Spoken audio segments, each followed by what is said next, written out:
Legal litigations లేకుండా చూడాలి. అభివృద్ధి వాయిదా పడితే అంతకంత అంచనాలు పెరిగితే మనం ఏ అభివృద్ధిని కూడా అందిపుచ్చుకోలేము. మనకు అభివృద్ధికి సమస్యగా మారుతుంది.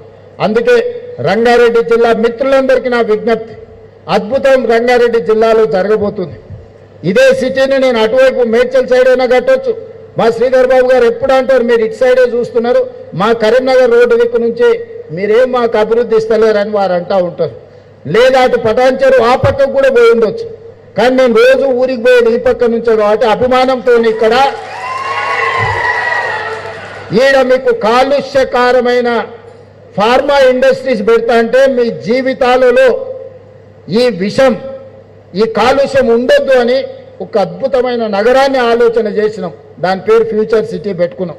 కొంతమంది పడనోళ్ళు నచ్చనోళ్ళు ఉంటారు, కడుపులో నొప్పినోళ్ళు కూడా ఉంటారు. ఫ్యూచర్లో నాయకుడు ఫ్యూచర్ సిటీ కడతాడంట అని నేను చెప్పదలుచుకున్నా. మీరు ఏడ్చుకుంటూనే ఉండరు, నేను చేసుకుంటూ పోతూనే ఉంటాను.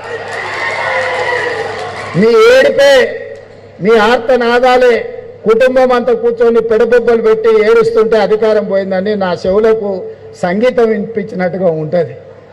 శంకరాభరణం సినిమా చూసినట్టు అనిపిస్తుంది నాకు వాళ్ళ ఏడుపులు వింటుంటే. ఎందుకంటే వాళ్ళు దుఃఖం, బాధ, మేము దోసుకుందాం అనుకున్నాం, ఇంకా 10 ఏళ్ళు 20 ఏళ్ళు ఏలుకుందాం అనుకున్నాం, అర్ధాంతరంగా ఓ రైతు బిడ్డ వచ్చి గుంజుకొని పోయిండు అని వాళ్ళు ఏడుస్తారు. సహజంగా పోయినోనికి ఏడుపు ఉంటుంది, ఉండదా? రావణాసురుడు చచ్చిపోయినప్పుడు కూడా వాళ్ళు ఇంట్లో ఏడ్చి ఉంటారు కదా. కానీ రాముడు మంచి కోసమే రావణాసురుడిని చంపిండు కదా.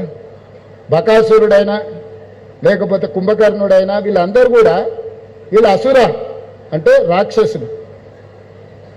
అట్లాంటి వాళ్ళందరికీ కులగురువు శుక్రాచార్యుడు. ఆ శుక్రాచార్యుడు దేవతలు తపస్సు చేసేటప్పుడు, లోక కళ్యాణం కోసం పూజలు చేసేటప్పుడు ఆయనకి 2 శిష్యులు, మారీచుడు, సుబాహుడు అని 2 శిష్యులు ఉంటారు. వాళ్ళని పంపిస్తే వీళ్ళు యజ్ఞాలు యాగాలు చేస్తుంటే రక్తము మాంసం తీసుకొచ్చి ఆ యజ్ఞాల యాగాలలో వేసేటోళ్ళు. శుక్రాచార్యుడు దగ్గర కూర్చొని మారీచుడిని సుబాహుడిని ఊరి మీదకి వదిలేటోడు. ఇప్పుడు రాష్ట్రంలో కూడా అట్లనే నడుస్తున్నది. శుక్రాచార్యుడు ఫామ్ హౌస్లు ఉంటుండు, మారీచుడు సుబాహుడు మన చుట్టూతో తిరుగుతున్నారు. అందుకే మిత్రులారా, రాష్ట్రాన్ని అభివృద్ధి చేసుకుందాం. పనులు చేసే క్రమంలో 10 పనులు చేసినప్పుడు 1-2 తప్పులు దొరుకుతాయి. మనం ఇళ్లలో పెళ్ళిళ్ళు చేస్తుంటాం, పత్రికలు ఇస్తాం, పక్కింటోళ్ళకు ఆఖరికి ఇవ్వచ్చు అనుకుంటాం. కానీ ఊరంతా రాష్ట్రం అంతా ఇచ్చొచ్చేవరకల్లా పక్కింటోళ్ళని మర్చిపోతాం. వాళ్ళు అనుకుంటారు, చూడు పక్కింట్లో ఆ మధ్యలో వాళ్ళ కోడిని రాయితో కొట్టినందుకు నాకు కార్డు ఇవ్వలేదు అనుకుంటారు. అవునా? వీళ్ళ కుక్క అరిచినందుకు, తిట్టినందుకో, వాళ్ళ కోడి పిల్లని రాయితో కొట్టినందుకో మాకు పెళ్లి పత్రిక ఇవ్వలేదు అనుకుంటారు. మనకు అట్లాంటి ఉద్దేశం ఏమి ఉండదు. పక్కింటోళ్ళు కదా ఎప్పుడైనా ఇవ్వచ్చు అనుకుంటాం. దాంతో కొన్ని అపోహల అనుమానాలు ఉంటాయి.